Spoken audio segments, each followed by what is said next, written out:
Good morning guys, I am Aditya Raj and welcome to sunshine.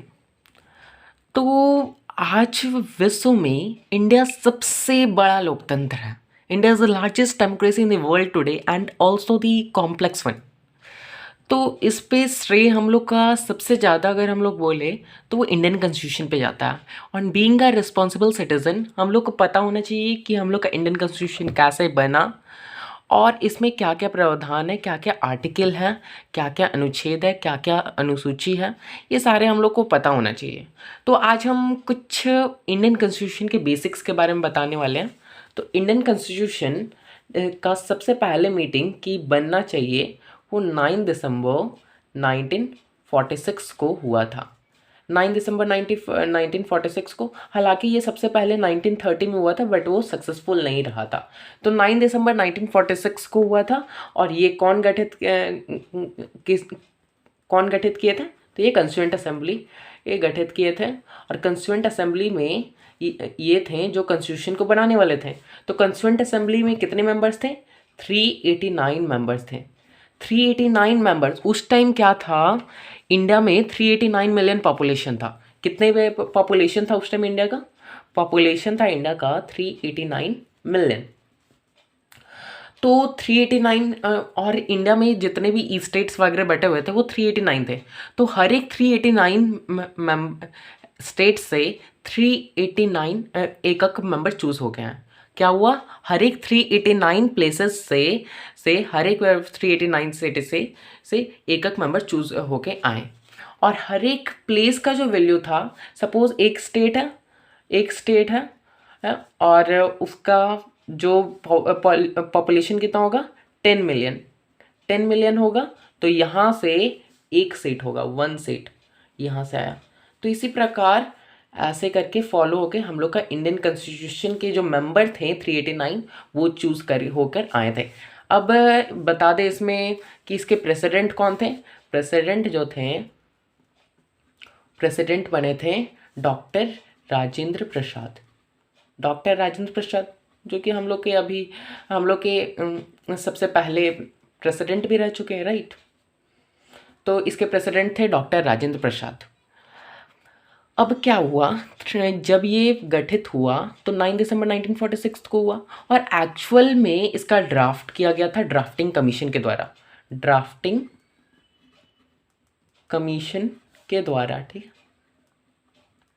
Drafting commission के द्वारा, जिसपे कितने मेंबर्स थे? 7 मेंबर्स थे।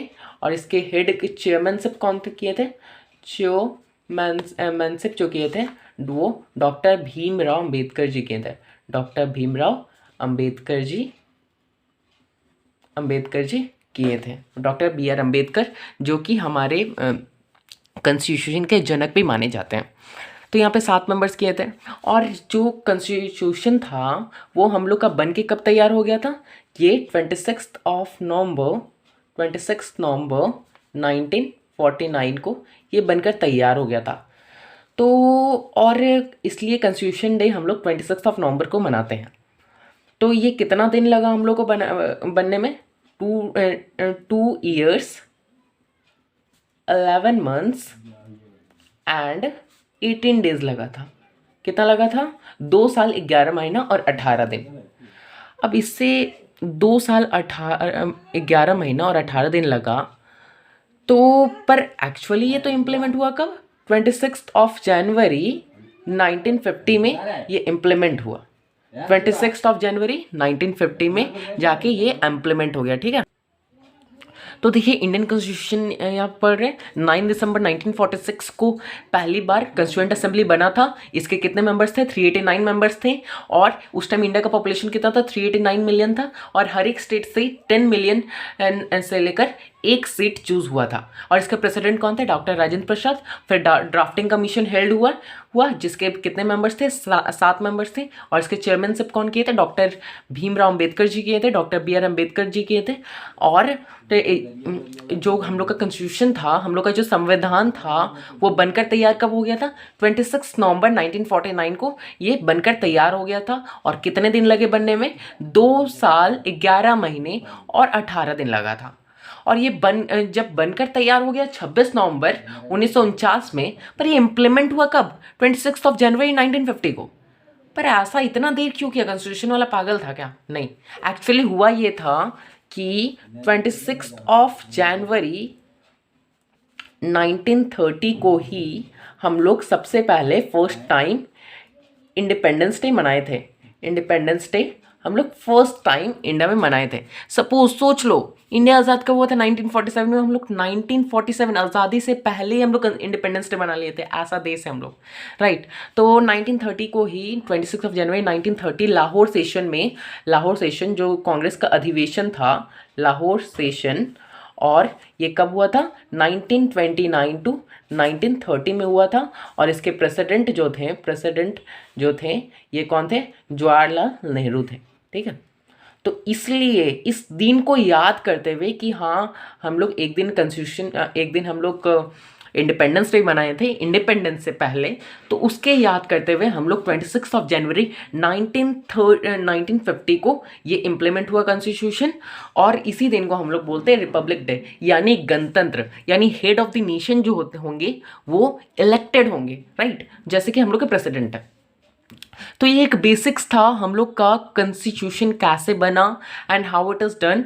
बट ये ऑल अबाउट नहीं है, इसके पीछे और भी बहुत सारे कारण हैं जो कि हम लोग डिस्कस करेंगे नेक्स्ट वीडियो में। पर अभी आते हैं इंडियन कॉन्स्टिट्यूशन में। अभी जो ओरिजिनली था, इंडियन कॉन्स्टिट्यूशन में कितने आर्टिकल थे? 395 आर्टिकल थे। 395 आर्टिकल थे। कितने शेड्यूल थे? इसमें 8 शेड्यूल थे, है। और कितने, लास्ट कौन सा बचा? व्हाटएवर, आर्टिकल कितने थे? 395, और अभी कितने हो गए? 448 हो गया। शेड्यूल कितने थे? 8 थे, 12 हो गया। और लास्ट में बचे कितने पार्ट्स थे? तो कितने पार्ट थे? 22 पार्ट थे, और अभी कितना हो गया? 25 पार्ट हो गया, ठीक है। तो पहले ओरिजिनली जब था तो उस टाइम अनुच्छेद यानी आर्टिकल कितने थे? तो आर्टिकल थे 395। कितने शेड्यूल थे? तो शेड्यूल यानी अनुसूची, तो उस टाइम 8 थे, और अभी हो गया 12। और पार्ट्स कितने थे, कितने भाग थे? तो वो 22 थे, और अभी हो गया 25, ठीक है। तो ये ऑल अबाउट था इंडियन कॉन्स्टिट्यूशन के बारे में, और ये बहुत ही बेसिक्स है। अब आते हैं नेक्स्ट पार्ट में कि इंडियन कॉन्स्टिट्यूशन के कितने पार्ट हैं। इंडियन कॉन्स्टिट्यूशन के कितने पार्ट हैं? इंडियन कॉन्स्टिट्यूशन के 22 पार्ट है। तो फर्स्ट पार्ट हम लोग डिस्कस करने वाले हैं। हम लोग पार्ट 1 डिस्कस करने वाले हैं, ठीक है। पार्ट वन में क्या दिया हुआ है? भारत राज्यों का संघ है, तो ये दिया हुआ है पार्ट 1 में। पार्ट 2 में क्या दिया हुआ है? सिटीजनशिप के बारे में डिस्कस किया गया है। और पार्ट 3 में क्या दिया हुआ है? पार्ट 3 में फंडामेंटल राइट्स के बारे में दिया हुआ है। और पार्ट 4 में कुछ ड्यूटीज वगैरह दिया हुआ है। और 5 में directive principles of state policy दिया हुआ है। तो ये ऑल अबाउट है। अब आते हैं कॉन्स्टिट्यूशन के पार्ट 1 में। कॉन्स्टिट्यूशन के पार्ट 1 में लिखा हुआ है the union and it's territory, यानी जो भारत है वो यूनियन है, और उसके टेरिटरी के बारे में दिया हुआ है। इसमें आर्टिकल, ये जो भाग है इसमें कितने आर्टिकल हैं? इसमें आर्टिकल 1 to 4 है। 1 से 4 तक लेकर पार्ट 1 आते हैं। पार्ट 1 में क्या है? Name and territory of the union, यानी नेम जो भी होगा टेरिटरी का, और जितने भी टेरिटरी रहेंगे, यानी कितने प्रकार, जैसे स्टेट हो गया, यूनियन टेरिटरी हो गया, ये सारे इसमें आएंगे। तो पहला जो पार्ट बोलता है, पहला क्या बोलता है? India that is Bharat shall be union of states, यानी इंडिया या जो कि भारत वो यूनियन है किसके? स्टेट्स के, भारत राज्यों का संघ है। तो यहाँ पे आता है यूनियन का मतलब क्या होता है? अब यहाँ पे 3 शब्द आते हैं, ठीक है, 3 शब्द। पहला आता है यूनियन, दूसरा आता है फेडरल, और ये आता है तीसरा आता है कॉन्फेडरल, ठीक है। कॉन्फेडरल क्या होता है कि छोटे छोटे राज्य एक साथ आके कुछ पावर दे देंगे सेंट्रल को, और इन लोग रूल करते हैं। तो इसमें क्या होता है? ये स्ट्रांग नहीं होता है, इट्स नॉट स्ट्रांग इनफ। कभी भी जो है वो राज्य अलग हो सकते हैं, ये कॉन्फेडरल होता है। फिर क्या होता है, फेडरल आता है, इससे थोड़ा हाई लेवल फेडरल हो गया। इसमें भी क्या होता है, स्टेट वाला गवर्नमेंट को दे देता है, गवर्नमेंट को अपना अपना 50% पावर दे देता है और ये अपना रूल करता है। इसमें भी क्या होता है कि स्टेट्स अलग हो सकते हैं, state separated, states can be separated, ठीक है।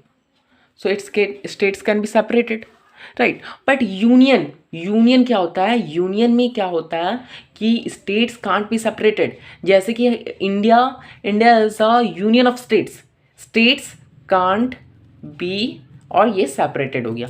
तो इंडिया, तो पहला क्या होता है, कॉन्फेडरल ये स्ट्रांग नहीं होता है, कुछ राज्य आके मिलके और कॉन्फेडरल बना देता है और ये और कोई कंट्री एक इंडिपेंडेंट कंट्री बना देता है। बट इसमें चांसेस हैं कि ये स्टेट अलग हो सकते हैं। फेडरल भी कुछ ऐसे ही है, बस उससे थोड़ा हाई लेवल है। और यूनियन में क्या होता है कि स्टेट्स अलग नहीं हो सकते। जम्मू एंड कश्मीर को एड़ी चोटी लगा दिया, पर जम्मू एंड कश्मीर को अलग नहीं कर पाया, ऐसा था, ठीक है। अब फेडरल का कोई एग्जांपल हो सकता है, यस, अमेरिका, जो यूएसए है, यूएसए खुद फेडरल कंट्री है। यूएस में जितने भी 50 राज्य है ना, 50 प्रोविंस है ना, तो वो सारे फेडरल से जुड़े हुए हैं, समझौता से जुड़े हुए हैं। और जैसे समझौता बिखरा तो ये देश भी बिखर जाएगा। बहुत बार जो अमेरिका है वो बिखर भी चुका है, if you have knowledge, right. तो यूएसए 50 राज्यों से बना हुआ और ये फेडरल है। और ये 50 जितने भी राज्य हैं, इनका अलग झंडा, इनका अलग नागरिकता यानी सिटीजनशिप है, और ये सब सारे अलग हो सकते हैं। और ये जो फेडरल होता है ना, ये पढ़े लिखों में ही संभव होता है, ये ऐसा ही नहीं हो सकता। और India is a union of states, ठीक है। तो आर्टिकल 1 में क्या दिया हुआ है, आर्टिकल 1 में दिया हुआ है यूनियन, और उसके टेरिटरी में बोला कि भारत राज्यों का संघ है। दूसरे में बोला, अब सपोज ऐसा विवाद हो गया कि बिहार और झारखंड, या ऐसा कोई बोल दे कि ये मेरा राज्य है, मतलब वो कोई और कंट्री का पार्ट है, तो कहीं ना कहीं तो लिखा होना चाहिए ना कि बिहार, झारखंड, यूपी, हरियाणा ये सारे इंडिया के पार्ट है, कहीं ना कहीं तो लिखा होगा। तो जो the states and the territory thereof shall be as specified in this first schedule. तो आर्टिकल 1 में ये नहीं लिखा हुआ कि बिहार, झारखंड इंडिया का पार्ट है, बट हाँ ये बोल दिया है कि अगर आप अनुसूची 1 में जाएंगे, फर्स्ट शेड्यूल में जाएंगे, तो वहाँ पे आपको मिल जाएगा कि बिहार, झारखंड वगैरह जितने भी स्टेट्स हैं और यूनियन टेरिटरी है वो सारे दिए हुए हैं, ठीक है। तो पहला में बोल दिया भारत राज्यों का संघ है, दूसरा में बोल दिया कि जितने भी स्टेट्स है वगैरह ये सब, अब ये सारे मेंशन है किसमें, शेड्यूल नंबर 1 में। तीसरा क्या बोला, the territory of India shall comprise, जो टेरिटरी है इंडिया का उसमें 3 प्रकार से हो सकते हैं। पहला हो गया क्या, पहला हो गया स्टेट्स हो सकते हैं, जो कि राज्य, जो कि अभी प्रेजेंट में कितने राज्य हैं, 28 राज्य हैं। जम्मू एंड कश्मीर हट चुका है, ठीक है, Jammu and Kashmir has been excluded. जो यूनियन टेरिटरी है, the union territory specified in the first schedule, जो यूनियन टेरिटरी है वो भी एक अलग केंद्र शासित प्रदेश को हिंदी में कहते हैं। तो जो छोटे छोटे राज्य हैं या तो जिसमें थोड़ा एक्स्ट्रा एफर्ट डालने की ज़रूरत है, उसको यूनियन टेरिटरी में डाला जाता है। प्रेजेंट में 8 हैं, जो लद्दाख है और जम्मू एंड कश्मीर है, ये सबसे रिसेंट है वाला है, जो लद्दाख हो गया, लद्दाख और जम्मू एंड कश्मीर ये सबसे रिसेंट है। तो आप बोलोगे कि पहले तो 7 था और ये +2 हो गया, 7 + 2 ये 9 हो गया ना। बट एक्चुअली में जो दादर एंड नगर हवेली था, दादरा एंड नगर हवेली था और एक और कौन सा, दमन एंड दीव था, इसको 2020 में इसको 7 में कर दिया गया है। इसलिए कितना यूनियन टेरिटरी है, 8 ही यूनियन टेरिटरी है, ठीक है। तो पहला में क्या बोला, भारत राज्यों का संघ है। दूसरा में क्या बोला कि जो भी राज्य हैं वो फर्स्ट शेड्यूल में दिया हुआ है। थर्ड में क्या बोला, टेरिटरी इंडिया का 3 क्लासिफाइड में, पहला में स्टेट हो गया, फिर यूनियन टेरिटरी हो गया, और थर्ड में बोला कि such other territories as may be acquired, अगर बाहर से कोई राज्य अगर इंडिया को मिल जाए तो वो भी छोड़ने वाला नहीं है, उसको लेगा। सपोज बलूचिस्तान अगर बोल दिया कि हम इंडिपेंडेंट होना चाहते हैं, इंडिया में आना चाहते हैं, तो इंडिया वाले भी हम लोग भी बहुत काम के थे। इन लोग बोला कि अभी तो आरक्षित कोई भी स्टेट नहीं मिल रहा है हम लोग को, पर अगर मिला तो हम लोग फ्यूचर में भी छोड़ने वाले नहीं हैं।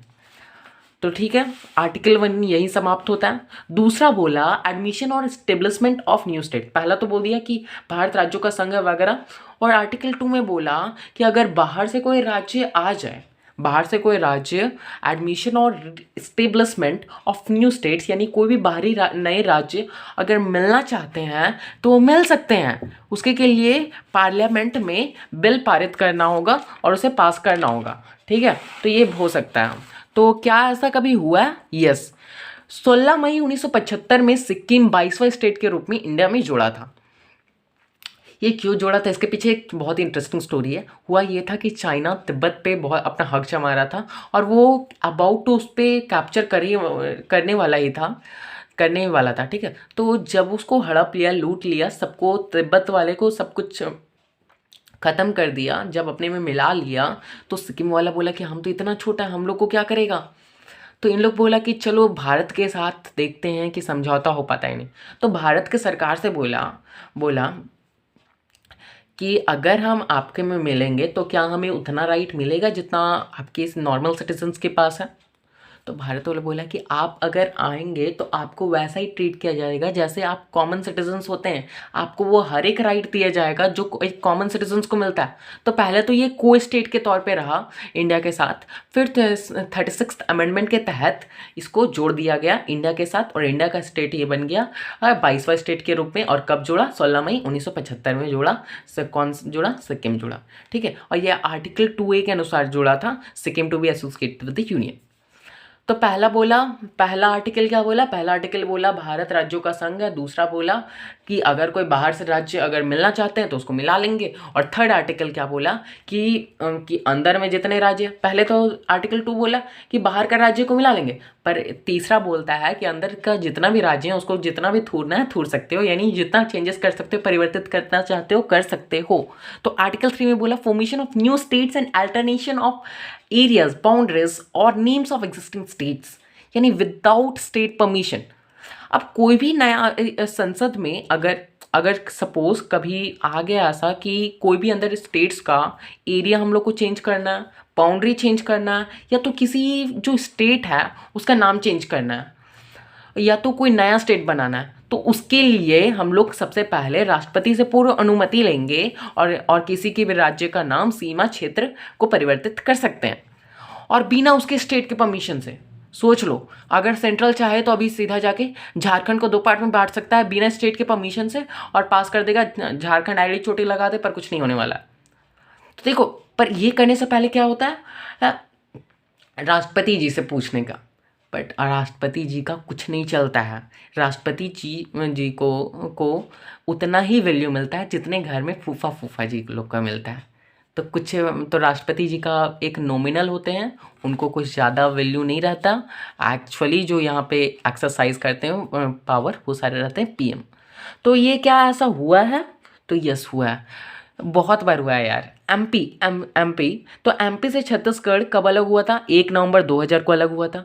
यूपी से उत्तराखंड कब अलग हुआ था? 9 नवंबर 2000 को अलग हुआ था।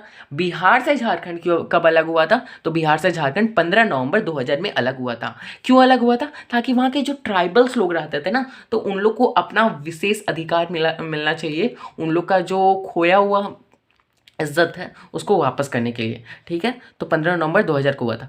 अब क्या हुआ था कि आंध्र प्रदेश, सबसे रिसेंट स्टेट कौन सा हम लोग का? तो सबसे रिसेंट स्टेट है तेलंगाना, जो कि 2014 में आंध्र प्रदेश से अलग हुआ था। तो जब वो आंध्र प्रदेश से अलग होने वाला था, तो उससे पहले तो पीएम जी बोले, मोदी जी बोले कि पहले राष्ट्रपति जी से पूछें कि क्या अलग कर दें, तो वो तो हाँ ना तो नहीं बोल सकते, राइट। बट उस टाइम डिमांड था और इलेक्शन भी था, तो इसलिए सेंट्रल वाला पास कर दिया बिल और तेलंगाना को अलग कर दिया। बट आंध्र प्रदेश वाला पूरा बोल दिया था कि हम तो अपने संसद, यानी जो राज्य स्तर पर जो उन लोग का होता है लेजिस्लेटिव काउंसिल, उससे तो हम पार ही नहीं करेंगे, आप क्या कर लेंगे। पर बेचारा लोग कॉन्स्टिट्यूशन पढ़ा नहीं था। यहाँ पे लिखा हुआ है हम लोग के साफ कॉन्स्टिट्यूशन में कि बिना स्टेट के परमिशन से सेंट्रल वाला पारित कर सकता है और कोई भी स्टेट को अलग कर सकता है। बेचारा वाला जानता नहीं था, फिर बताना पड़ा हमको, तो बेचारा तो हो गया अलग, क्या कर सकता। अब देखो आर्टिकल 4 में आ गया। आर्टिकल 4। तो आर्टिकल 1 में बोला कि राज्य भारत राज्यों का संघ है। आर्टिकल 2 क्या बोला कि कोई भी नया राज्य को हम लोग बाहरी राज्य को हम लोग अपने में मिला लेंगे, और तीसरा बोला कि अंदर में जितने राज्य है उसको थ्रू उसके परिवर्तित कर सकते हैं। ठीक है। आर्टिकल 4 क्या बोला? आर्टिकल 4 बोला कि जो भी आर्टिकल 2 और 3 में अगर अमेंडमेंट करेंगे तो वो आर्टिकल 368 के बाहर रहेगा। तो पहले तो आप जान लीजिए कि आर्टिकल 368 होता क्या है। आर्टिकल 368 एक ऐसा आर्टिकल है जिसमें राष्ट्रपति की अनुमति किसी चीज़ के लिए जो भी लेना पड़ता है वो सारा दिया हुआ है। बट ये जो आर्टिकल 2 और 3 है वो आर्टिकल 368 से बाहर है, यानी इसके लिए प्रेसिडेंट का कुछ भी परमिशन नहीं लेना होगा। अनुच्छेद 2 और 3 के संशोधन को 368 के बाहर रखा गया है। ठीक है। तो इसके लिए ये जो आर्टिकल 2 और 3 में अगर हम लोग को अमेंडमेंट करना है तो उसके लिए विशेष अनुमति की ज़रूरत नहीं है राष्ट्रपति जी से। और क्या है कि कोई भी अगर सपोज बिल पार करना है कॉन्स्टिट्यूशनली तो उसके लिए 2/3 मेजोरिटी पास करना पड़ता है। बट यहाँ क्या है, यहाँ केवल 50% मेजोरिटी पास कर दो तो हो जाएगा। बस केवल नेसेसरी है कि प्रेसिडेंट से प्रायर इन परमिशन ले लेना है, और वो परमिशन नेग्लेक्ट भी नहीं करेंगे। परमिशन देना है तो देना है, प्रेसिडेंट ज़रूर देंगे। ये आर्टिकल 168 वगैरह ये सब में लिखा हुआ है जो कि आपको नेक्स्ट वीडियो में बताएंगे। तो 50% मेजोरिटी के साथ 50% मेजोरिटी के साथ अगर पार्लियामेंट में कोई बिल पार हो जाता है तो आर्टिकल 2 और 3 में अमेंडमेंट हो सकता है। अब भाई 50% मेजोरिटी से तो गवर्नमेंट खुद बनता है, तो इसको तो आराम से कोई भी पार कर सकता है, राइट। अब देखो, अगर कोई नया आर्टिकल 2 में क्या लिखा है, कोई बाहरी राज्य को मिला लेना, और आर्टिकल 3 में क्या लिखा हुआ है कि अंदर राज्य को जो करना परिवर्तित कर सकते हो। तो अब भाई अगर तुम कोई भी राज्य को अलग कर रहे हो तो हम अनुसूची 1 में तो भी तो परिवर्तित करना होगा ना। अनुसूची 1 में लिखा हुआ है कि सारे राज्य के बारे में कौन कौन से राज्य हैं इंडिया में। तो अब सपोज झारखंड तो नया स्टेट बना लिया, अब झारखंड का वहाँ नाम में नहीं दिया, तो ऐसा नहीं ना होता है। शेड्यूल 1 और 4 में ये अफेक्टेड होता है। तो बेसिकली अभी पार्ट 1 भाग 1 में हम लोग क्या पढ़ें, अनुच्छेद 1 से 4 है इसमें। आर्टिकल 1 में क्या दिया हुआ है, India is a union of states. Article 2 में क्या दिया हुआ है, foreign state admitted to India. कोई भी फॉरेन स्टेट अगर इंडिया में एडमिट होना चाहता है तो वो हो सकता है, और उसके लिए विदेश से राज्य भारत में मिल सकता है। ठीक है। और आर्टिकल 3 में क्या दिया हुआ है कि कोई भी नया राज्य फॉर्मेट करना है, उसका एरिया चेंज करना है, बाउंड्री चेंज करना है, या तो एग्जिस्टिंग स्टेट को चेंज करना है तो वो चेंज कर सकता है। और आर्टिकल 4 में क्या लिखा हुआ है कि आर्टिकल 2 और 3 को अगर परिवर्तित करना, अमेंड करना है तो उसके लिए साधारण बहुमत यानी 50% से और बिना राष्ट्रपति के बाध्य से हम लोग पारित कर सकते हैं। ठीक है। तो ये इंपॉर्टेंट पॉइंट्स थे कुछ। और अगर जाना जाए तो हम लोग एक और चीज़ पढ़ने वाले हैं कि इम्पॉर्टेंट फैक्ट्स कि इंडिया और अफ़गानिस्तान। अब तो इंडिया तो उस टाइम क्या था, अखंड भारत था इंडिया। तो इंडिया के चारों तरफ अभी कितने नेबर है, 7+2 नेबर है, 7 स्थल है और 2 जल से हैं। ठीक है। 7 स्थल है और 2 जल है। ठीक है। तो ये सारा अभी जितने भी हैं, नेपाल, भूटान, बांग्लादेश, म्यांमार, पाकिस्तान, अफगानिस्तान, जितने भी है, श्रीलंका, मालदीव, ये सारा एक टाइम क्या था कि इंडिया का पार्ट थे। बट ये कैसे, ये अखंड भारत कैसे टूटा, तो वो हम लोग जानेंगे। ठीक है। तो पहले तो इंडिया और अफ़गानिस्तान को 1893 में ब्रिटेन लोग अलग कर दिया था। क्यों? क्योंकि अफ़गानिस्तान तरफ क्या है, पहाड़ी इलाका है, तो उसको मिला के क्या करेगा। बट जो अभी प्रेजेंट में जो डुरंट लाइन है वो पाकिस्तान और अफगानिस्तान के बीच में खींचा हुआ है। इंडिया और म्यांमार के बीच में सेपरेशन कब हुआ, 1935 में। म्यांमार को वर्मा भी कहा जाता है। और इंडिया और पाकिस्तान के बीच में साइरल रेडक्लिफ लाइन खींचा गया 1947 में, जब भारत आज़ाद हुआ था। और ये मुस्लिम हिंदू के बीच में जो सेपरेशन के तहत किया गया था। अब इसके पीछे एक इंटरेस्टिंग स्टोरी है, let me tell you. Radcliffe जो थे ना, वो कहीं और के थे, वो इंडिया को जरा सा भी नहीं जानते थे। सपोज कोई इंडिया है तो इंडिया में क्या था कि इंडिया अगर देख लें कि अगर इंडिया ये है, इधर वाला इंडिया है, इधर वाला पाकिस्तान है, तो देख लिया कि ये इंडिया है। चलो भाई वो टेबल पे रखें इंडिया का मैप, पाकिस्तान का मैप। यहाँ देखिए इंडिया है, यहाँ है पाकिस्तान। यहाँ देख लिया इधर रेलवे स्टेशन, इधर रेलवे स्टेशन, वो सीधा एक लाइन ऐसे पार दिए। हुआ ये कि किसी का दुआरी रह गया इंडिया में, किसी का घर चला गया पाकिस्तान में, किसी का खेत रह गया पाकिस्तान में, तो किसी का घर रह गया इंडिया में, ऐसे हुआ। तो फिर भी वो सुलझ गया था। पर ये सीरियल रेड क्लिफ एक ऐसा किए थे, तो उसके पीछे एक बहुत ही इंटरेस्टिंग स्टोरी ये था, राइट। तो ऐसा भी होता है इंडिया में। तो बांग्लादेश, इंडिया और बांग्लादेश के बीच में, बांग्लादेश तो पहले पाकिस्तान का पार्ट था, तो वो रेड क्लिफ के नाम से ही वो अलग था। बट अभी क्या है कि बांग्लादेश देश देश देश 26 ऑफ दिसंबर 1976 में ये अलग हुआ था, ठीक है। तो ये अलग हुआ था बांग्लादेश पाकिस्तान से, इंडिया के हेल्प से ये अलग हुआ था। इसके पीछे बहुत ही इंटरेस्टिंग स्टोरी है जो कि हम लोग बाद में डिस्कस करेंगे। और जब ये बांग्लादेश अलग हो गया इंडिया से, तो इंडिया और बांग्लादेश के बीच में भी एक नया बाउंड्री होना चाहिए, राइट। तो उसको जीरो लाइन के नाम से जाना गया, और इंडिया और चाइना के बीच में मैकमोहन रेखा खींचा गया था 1914 में बाई सर मैकमोहन के द्वारा, ठीक है। तो that's all about in video. और for more information please like share and subscribe my channel. Okay, तो एक और हम इंटरेस्टिंग फैक्ट्स यहाँ पे शेयर करना चाहते हैं। ये है कि जब अखंड भारत टूट रहा था, तो उस टाइम 3 तरह के स्टेट्स थे। कौन कौन से तरह के स्टेट्स थे? 3 तरह के। एक तो पहले जिसमें ब्रिटिश रूल कर रहे थे, जिसमें अच्छे से ब्रिटिश का रूल था। दूसरा क्या था कि जो कैपिटल सिटी जो था ना ब्रिटिश राज्य का, जिसमें कमिश्नर लोग रूल कर रहे थे। और तीसरा हो गया प्रिंसली स्टेट लोग रूल कर रहे थे।